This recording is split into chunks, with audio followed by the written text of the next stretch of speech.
Welcome to the Season 3 premiere of the Business Matters podcast from the Wind Technology Studio. Thank you to our media sponsor, Royal Credit Union. I am absolutely thrilled today to introduce our 110th Chamber Birthday Ambassador, Chippewa Valley Technical College's Dr. Beaton-Garccia. Welcome to the podcast. It's good to be here. Today, we'll be talking a little bit about CVTC's programs, student experiences, and impactful relationships with the community, of which is so expansive. So I'm really thrilled to dig into some of these questions with you. Thank you so much for being here. Let's start off with a little bit of your leadership and background. How in the heck did you choose Chippewa Valley Technical College and move here to Eau Claire, Wisconsin? Oh my gosh, that's quite the story. So I'll give you the cliff notes. Education is my vocation, my passion, and what I would do no matter what. I can't imagine myself doing anything different. And that is not by chance. Most of us either pick our careers or our careers pick us, and they have something to do with our background or maybe an impactful event in your life.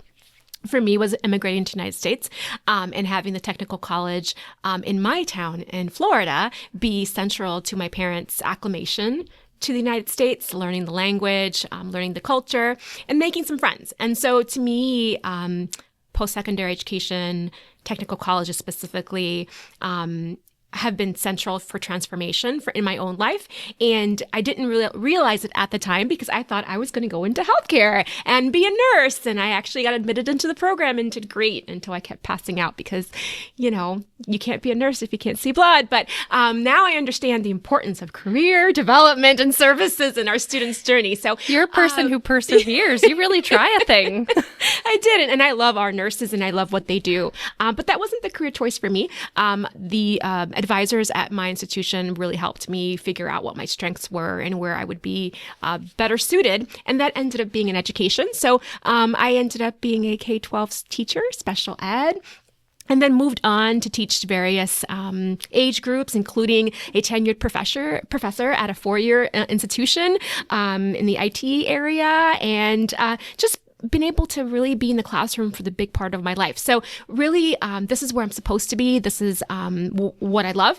And how did I get to Eau Claire from Florida? Well, Eau Claire was looking for a president for Chippewa Valley Technical College. And a colleague from Minnesota called and said, I know that you are considering leading your own institution.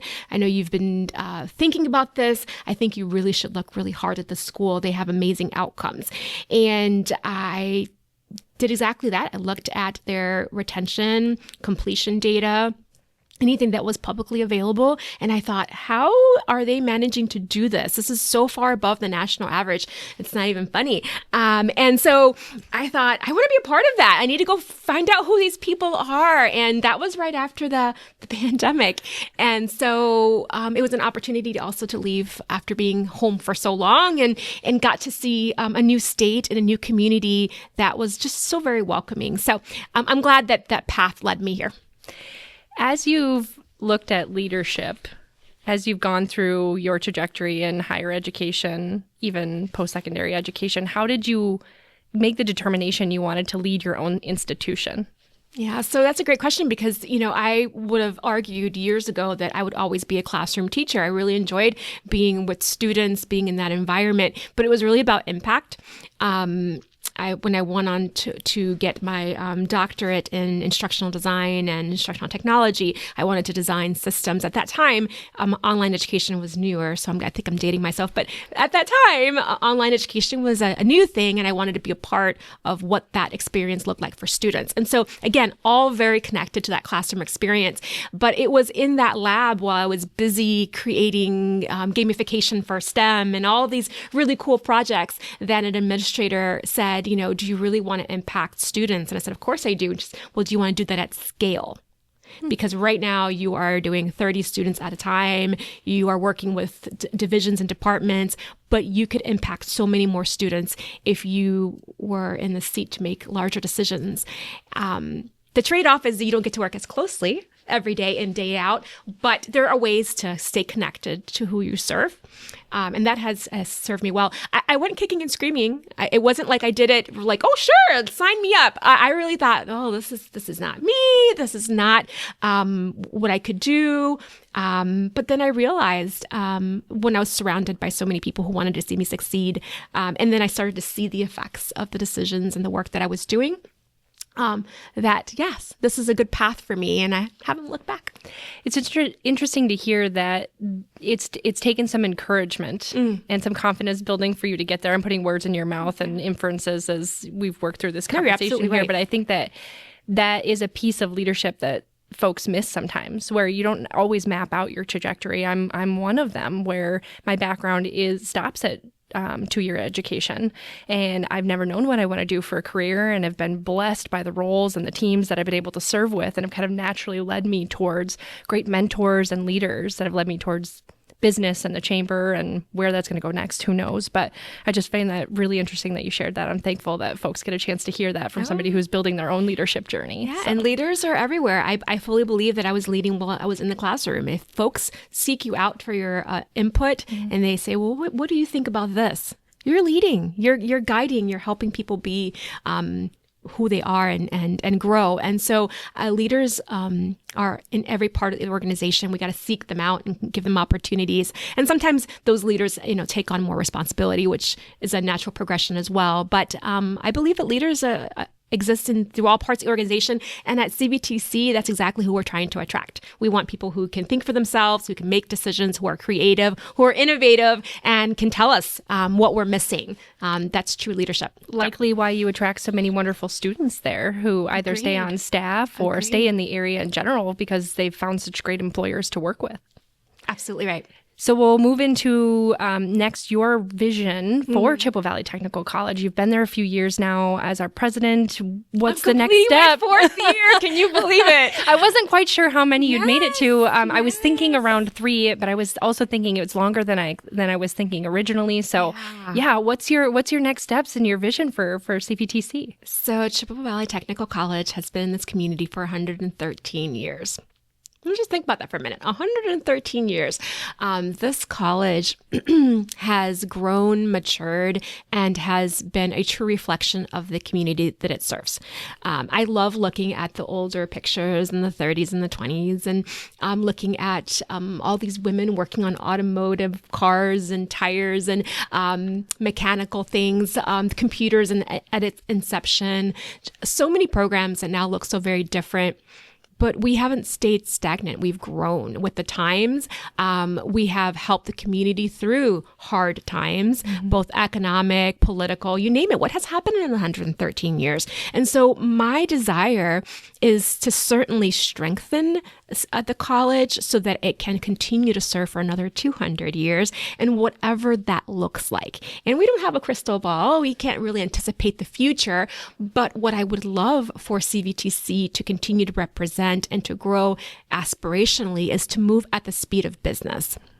And that is not something that higher education has traditionally been. We haven't always been early adopters of things. We've played it a little safe, and I'm just talking very, very general terms, higher education. But I think there's lots of opportunities in today's fast-changing world to get ahead, or at the very least, keep at pace, so that we are graduating students who can help our communities right here in our valley continue to thrive. I think that's essential more than ever. So my vision is exactly that: an innovative, fast-moving institution that is flexible and nimble. And all of those words are in our mission.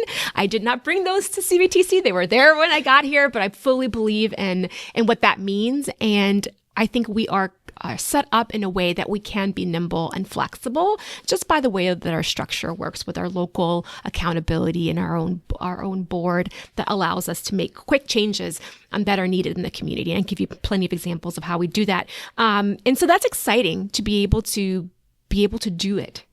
right? Execute on our vision. Absolutely. I'm curious if that's a piece of what attracted you to Chippewa Valley Technical College when you first took the role, because in my time here, that's kind of what I've known CVTC for,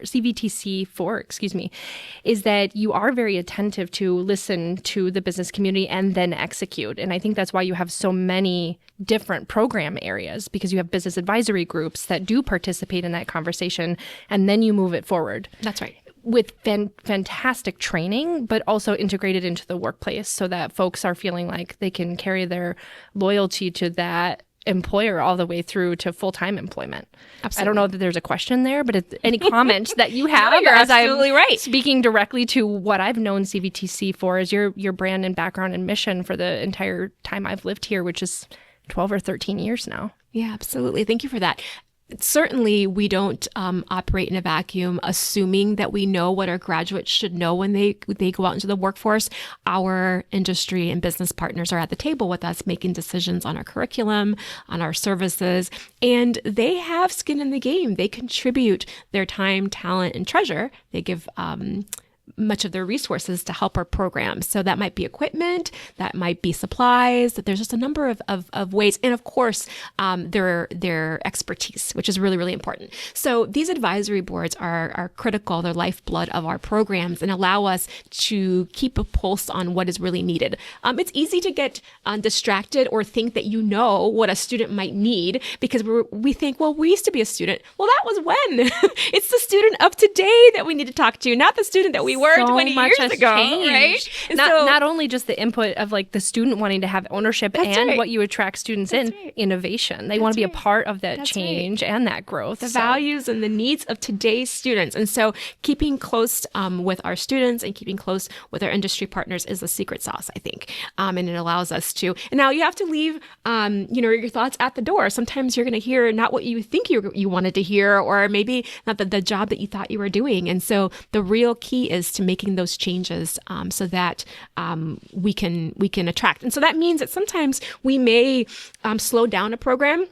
We may even pause a program while we say, you know what, the results that we're getting out of this program weren't what we expected or what should be. We're going to not continue to do the same thing, hoping for a different result. We're going to go ahead and retool it. And we've done that a number of times, just like we've sunset programs that perhaps were attractive, but just aren't meeting the needs of our community. Mm-hmm. And perhaps in its place is the new iteration of that program. And a great example of that is our executive assistant program. And so we have a program, a technical diploma for executive assistants that help executives with their work. And as you know, today's assistant looks very different than perhaps maybe even 5 or 10 years ago. So we pretty much stopped and said, no, today's executive assistant needs to understand artificial intelligence, needs to understand all the latest tools. Forget Word, Excel, and all those things. Those are important too, but they also need to understand Copilot, and they also need to be able to create maybe podcasts or just a number of different things that today's businesses need to connect with their constituents. So right now that process is happening, and I don't know if they're going to change the name of the program, but we want to make sure that the name of the program matches what current industry is putting out their profiles and their can't think of the word right now, but the job ad, right? It needs to match so that there's a clear delineation between our output and the job. How are you gathering that information from the business community? You obviously have a rich history of a business advisory, but how are you bringing new business to the table to help with that conversation to make sure you are staying on target with some of the job descriptions, but also the program areas? Absolutely. So, in addition to working closely with the chamber, we're also part of the Economic Development Board staff. And so all new businesses that come into the area, there's someone from my team that is there to greet them, to get to know what their needs are. We have an entire division that works with workforce, and their job is to understand and to be the face in the community that we serve. So we're in 11 counties, and that is a lot. And that is a lot of communities. That's a lot of different industries. And And so we have folks all over our district who live in these communities and work directly with the businesses of that region and get to know them really well. So they can pretty much say, well, I'm looking for, healthcare in, Jackson County. Well, here we go. Here's our list. And this is who we normally talk to. So that's part of their job, is to remain connected. And they're out in the field all day, visiting businesses and having these conversations. Not every business that we work with is part of our advisory board. But some of them are quite large, depending on what our needs are. And we may do focus groups. We may bring, may do workshops to help them with their business needs. And then at that point, now we have a connection and we say, hey, so tell me more about your work. It's really about the relationship, right? It's really about the relationship. And I'm pleased to know that regardless of what corner of our district I visit, they know who we are. And it's a good feeling. It's a good feeling. I love how receptive you guys are to putting programs together as well. I don't know if there's a certain business that you would want to call out to share a success story in the way that you've built something here. So this would be the outlet to do that. But when you are receptive to what the business needs, sometimes it's not just a focus group or the business advisory group, as you mentioned. It's, I have this challenge, I have this gap. Can you sit down at the table with me one-on-one or perhaps with your workforce team or others and say, how do we tackle this gap? Is it resources that you need? Is it bodies that you need? And oftentimes our businesses need the bodies and the training. Yeah. And you guys have been very attentive to that. So is there a business success story that you might want to point out that would help encompass some of that? Yeah. So if any of the listeners attended our gala this year, the Proven Business Award that we handed out was to Lippert in our community. And Lippert has been a fantastic partner to work with. Their challenge was they were growing. They were having some staffing issues. They needed to upskill their folks. And we worked with their education or professional development arm. And our folks in workforce development worked with them to create a Lippert University, which helped their employees come to CVTC, or we went to them to upskill their workforce, which is not something new that we do for businesses. This is something that we do often. But what was different about them is they were really wanting to attract fresh, new, and wanted to grow quickly. And so we mentioned that one thing that we are very, very good at Chippewa Valley Technical College is dual enrollment. And for areas that like diesel mechanics and others that have to rush to find those who may fill those roles because there's just not enough people. It's dual enrollment. It's where it's at. You need to get in front of these students. The earlier, the better. Have them understand your business model, what the work entails, what the work looks like. In some cases, bring in the family so they can see where the student wants to head with their career, because this is all the influencers in their lives, right? And so sometimes mom and dad are like, no, you're not going to be a welder. You're going to be an accountant like your Uncle Bob, which is fine. We need accountants too, but we also need welders, and welders make a wonderful living in a very clean and beautiful environment. And welders that are well skilled also work with robotics. So if you like gamification, this is a great career for you. So there's a world out there all around welding. And so we worked with them to see what their needs were. And this was a couple of years process. And they decided to invest in our dual academy. And so they actually help students with scholarships to do their tuition for dual enrollment. As you know, the high schools take on a big part of this cost, and we collaborate with them as well, with instructors and whatnot. And so they were able to donate equipment, materials. I don't know if you know this, but the cost of metal has gone up about 46%. So it's much more expensive today to graduate welders that weld on material and not just, makes it hard to do virtual reality learning. Real learning. But in any event, they have been fantastic partners in getting to how are we going to do this. And they have been able to grow their workforce in a very short amount of time. And so they are very, very happy with the collaboration with CVTC. And we're very happy that we're able to help them be a great employer in our region and really upskill their workforce. We all benefit from this work. So that's just one story. Certainly in healthcare, we have others where we've sat down with the CEO of a local hospital and said, where's your pain points? And sometimes we've created local certificates or programs specifically tailored to what they need to get to the next place. And so that is really what is needed. These businesses need to focus on their work and let us help them with the education piece. I'd be remiss if I didn't point out, if our listeners haven't caught it already, what an integral role CVTC has in our community of retaining business by offering services like this. Lippert is a great example of, they bought out Kurt. They had every reason to go somewhere else with their manufacturing, especially if their pain point was workers and retaining those folks. And also with their company in particular, there were some cultural things that they were working on. So they also wanted to make sure that the folks that they were retaining or hiring on were able to stay there. So I'd be remiss if I didn't point out that you're just a huge resource for businesses that have any of those pain points and want to stay in this area. So we do have a great region, great quality of life. We do. And you make a great point. Every institution probably has points of pride or things that they'd like to talk about. For us, one of them is that our graduates stay here. They stay here in the region. 86% of our graduates stay here in Wisconsin.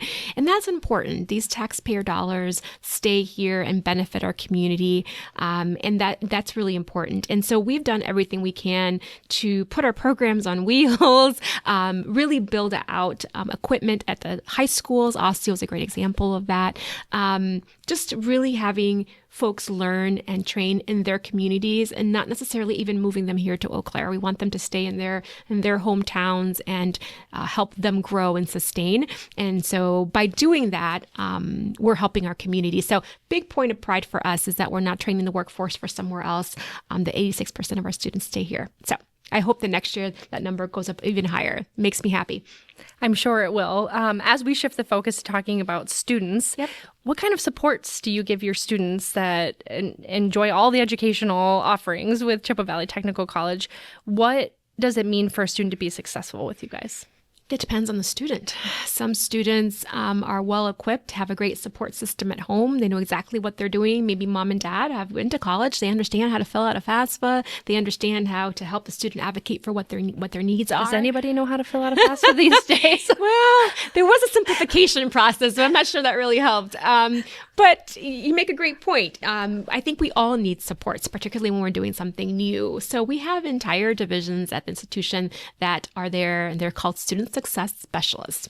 Real simple titles, and college navigators that help students understand the process, make sure that they're intentional about the courses that they're choosing and what they need. But I think your question was more about the non-academic supports that allow students to be successful, because you can have strong programs and you can have great advisors. But if you're hungry or if you have housing insecurity, or maybe just have certain needs, to just be successful, those things need to be identified, and they need to be done in a way that the student feels comfortable, secure, and with dignity, so that they can have economic stability for their families and for themselves and reach their goals. We have a tagline that says our students' dreams are our mission. And those dreams look very different for different students. And so it's just really about having that comfort level of saying, Kaylynn, tell me about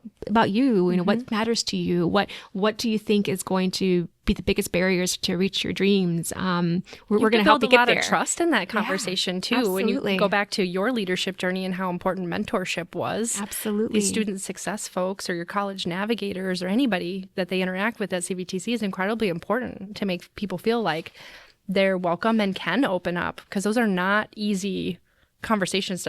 Transparent conversations are not the easiest ones to have. Absolutely. And so we try to put services where they make some sense. So if you walk in our front doors at Face Claremont, the first thing you're going to see is our career specialists and our navigators who are by the door. That's the first department you'll see, and they're going to guide you to wherever you need to go. But right by that front door, because that is the career area, and we were very intentional about putting career services there. Students come to that building because they want a career. So career services should be by the front door. And then all the supports are in there and they can work with a student. But next to a career is a career closet. And if you haven't visited, it looks like a little boutique store, and it has mannequins and it has beautiful shelves and it has mirrors, and students can go in there and shop for a suit for their interview or for their first internship or whatever the case may be. They can also go in there for a winter coat if that's what they need to be successful. And no questions asked, that closet's there. It's beautiful, it's well lit, and it's there in parallel with career services. In our library, where we have not just library, but tutoring for our students, support services. So in the event that they needed a pair of glasses, maybe these aren't working as well anymore, so I need new glasses and I need some help with that. Scholarships, our students who are part of our TRIO grant, which are first generation students who just need that extra navigation support. All of that is in the same area. And right there in just a regular door like any other is our food pantry. And that goes through thousands of pounds of food a month. And students can go in there and get what they need and go about their business. So all of these supports are kind of interwoven where we think the students might congregate or be.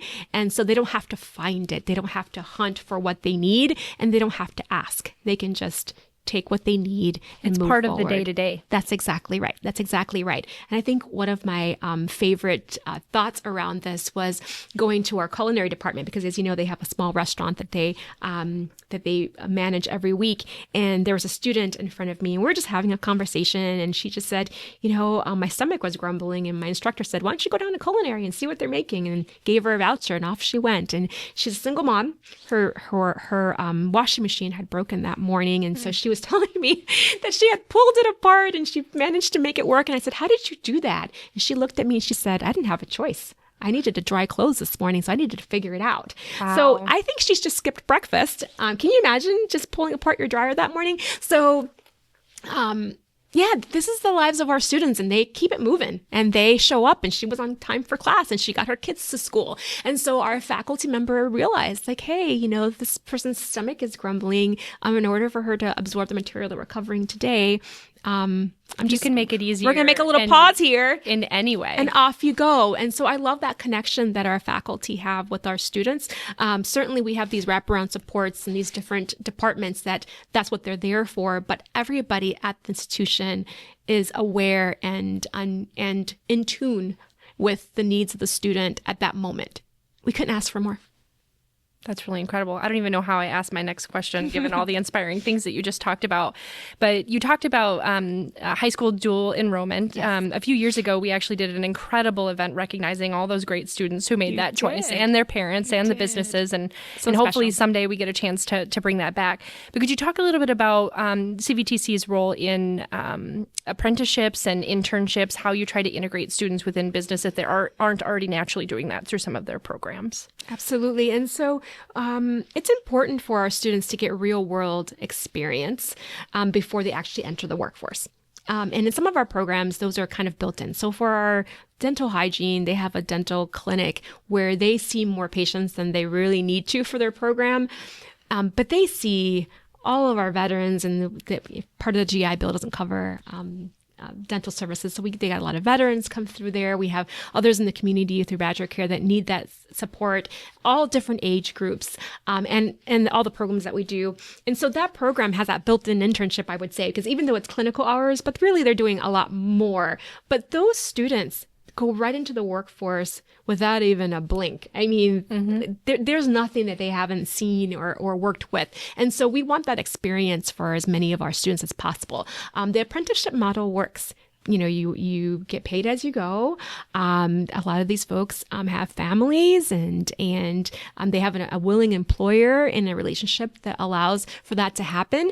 And it's a shared investment from the workplace and the person who's working there, and you're building a relationship going forward. I cannot speak enough great things about youth apprenticeship and apprenticeship in general. It's one of the programs that we do here at the Chamber too. And if I could impart on any parent, my own son included, because I have a little one myself, is just how important that is to showcase that you can start a career as young as younger, but through youth apprenticeship as a junior or senior in high school and start growing your experience that way. Perhaps the first choice that you have isn't the right one. This is a great place to try that out. So absolutely. I derailed your thing. No, you're absolutely right. You're right on the money. And a lot of folks think of apprenticeship in the trades. And while that's true, we're seeing that now in IT, we're seeing it in teacher education programs. It's a model that works for both the employer and for the student. Absolutely.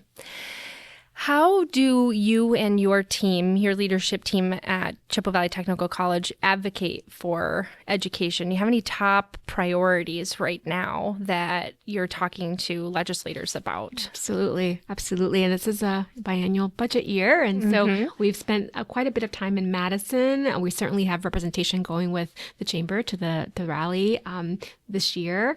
And I've been to DC a number of times this year as well to talk to our members of Congress. And the message is clear. Education matters in our community. It's needed, and it needs to be funded. It needs to be funded in a way that sustains the work that we're doing and allows us to be innovative to face the challenges that are ahead. And right now, with the inflationary costs of what it takes to do the exact same thing, it costs us a lot more today than it was last year for the exact same thing. But things have not remained the same at our grocery stores, at the gas pump, just in general, the cost of living has gone up. And so in order for us to retain industry leaders that help us grow these innovative programs, that help us drive the economic development in our region, we need to sustain our workforce. And so it's really about funding higher education. It's about not taking away any of the supports that currently exist. We believe in efficiency. We believe that certainly at CVTC, we have looked at every program, all of our contracts, really be very intentional about our spending and making sure that we are utilizing every tax dollar in a way that's defensible and appropriate. But the fact is that it takes investment in our schools in order, and I include the K-12s in that too. It takes an investment in our schools to drive the future of our country and of our communities. And so it's really about sustaining. It's about investing and making sure that we protect the investments that have already been made in higher education. I know we have a changing political landscape, but we need to protect the investments that are in place so that we don't unintentionally hurt our communities by taking away the supports we've talked about before. Those things require dollars to fund. And certainly our enrollment has grown tremendously at the institution, but a lot of our students are part-time. And it costs the same to support a student that goes part-time than one that's full-time. So I have to have advisors. I need to have support systems. I need to have the pantry. I need to have all of these things, regardless of how many credits a student takes with us. But the revenue that we receive is different from each type of student. Sure. And so the funding is really, really critical. Do you find that the folks that you talk to, either here in Madison or even in DC, have been receptive? It feels like education is something that most folks agree on investment in, but then there's the intricacies to the conversation as well. So what have those conversations looked like? For us, we've felt there's been a lot of support for the work that we're doing. It's very clear to see that the students that go to our technical colleges walk out with a job, a high-paying job there's a direct correlation there. I think the support is there, but there's so many competing priorities in our communities, so many folks that need assistance in different areas. And it really isn't my job to define for our lawmakers how where they should spend their dollars. It's my job to explain to them what we do and how these decisions affect our communities and let them make those decisions. But it's been very, very positive, and I believe that they understand. And regardless of what side of the aisle they're on, they understand the importance of education. It's just, in my opinion, we fund the things that we value. And so we continue to hope and to see that continued investment in our schools. It's not for us, it's for our community. And thankfully, even locally, there have been quite a bit of supports for Absolutely. Chippewa Valley Technical College. Absolutely. So, Absolutely. Wonderful. Thanks for sharing all that. Yeah. Let's turn our attention to your collaboration with the Eau Claire Chamber of Commerce. Yes. What are some of your favorite things about working with the local chambers here in the Valley? Well, we love that you come to see us every month for your eggs and issues. We've become kind of a hub for the community to come in, and we love hosting. We love being part of the activities that the chamber puts together for our community, and just the reach that you have within our community, and a touch point, if you will. The important work that we do, we can't do it alone, and we shouldn't. And it's so much more fun when we do it. Our with our histories friends. are somewhat intertwined and Absolutely. have been. And you see that in so many cases with our initiatives and the growth of both of our organizations. Your team members have been ever present in many of our committees and initiatives and programs throughout our chamber. So I'll take the opportunity to say thank you for the continued leadership in that way as well. And for highlighting just the rich history as 110th sponsor this year for Birthday Ambassador. Well, you're welcome. Well, I think we're probably some of the oldest entities here in our community, the touch points. And so what a blessing. It really is, yeah, to have such a great landscape to work from, but also to envision our future and see what we might be able to collaborate on going forward. Absolutely. So before we end today, are there any highlights of new programs that you'd like to share with our listeners? There's always something new happening at CVTC. So yes, there are 3 programs. One that we started last fall, which is our esthetician program. And that's really a medical spa. So this falls under our health sciences and not our cosmetology department. And this is an area that that we're seeing a lot of growth, not just here locally, but medical spas and things have gotten very, very elaborate. I mean, I have to say, I love a good laser, and so these are things that our community is wanting and needing, but they require medical expertise that go beyond just the aesthetics. And so this program is meant to address those, and I fully believe this program will continue to grow. We are seeing many RNs that are coming from the hospitals and other areas who are looking to change up their skill set and work with a different patient population, and their expertise is needed and highly regarded. So we're very excited for that program. It has a very long wait list, and we just want to make sure, I'm not sure if you know this, but we can only offer careers and degrees in areas where there are jobs. So we have to offer just the right amount of jobs for our region. We can't flood the market with people who can't find jobs, and we certainly can't offer degrees where folks can't find jobs for the same reason.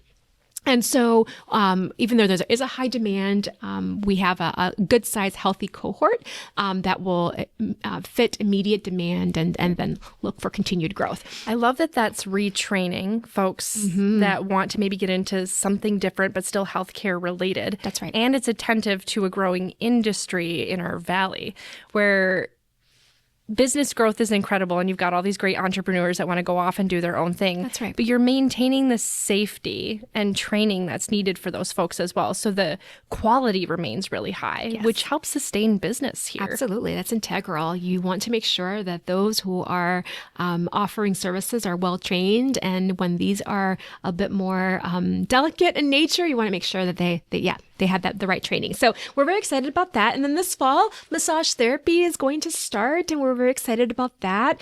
That is also going to be I believe, a highly sought after program. And then we added another layer to our dental program.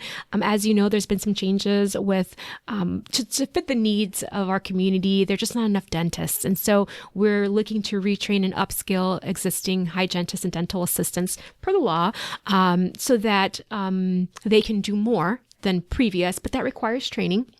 And so Delta Dental Foundation very generously donated the funds that were needed to establish a one-of-a-kind so far lab. Our residents from Marquette say, we don't even have this at our dental school. So cutting-edge equipment that allowed this upskilling and just to fill more seats in some of these programs. So it does a lot of different things. I'm very excited because I hear that we have a new software that will actually detect cavities before an x-ray. How exciting is that? So Certainly, AI now has been infused in all of our programs, whether as a literacy or actual hands-on component.